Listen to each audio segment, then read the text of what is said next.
మీరు ఎప్పుడైనా సుబ్రహ్మణ్య స్వామి వారికి సంబంధించినటువంటి లీలలను పరిశీలన చెయ్యండి. ఒకే ఒక్క నమస్కారమునకు వశుడైపోతాడు. ఒక్క నమస్కారమే. ఆయనకి పత్రి వెయ్యాలా, పువ్వు వెయ్యాలా, ఇవేం ఉండవు.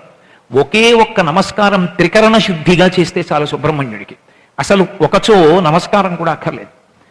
ఆర్తితో భక్తితో ఆయనని స్మరిస్తే చాలు, ఆదరిస్తాడు.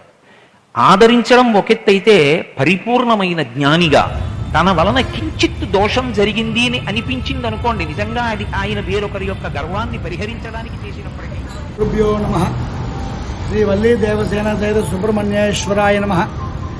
శీఘ్ర వివాహానికి అలాగే శీఘ్ర సంతానానికి చాలా ప్రాముఖ్యతమైనటువంటిది రాహు కేతువులకి పంచామృత అభిషేకం చేయడం.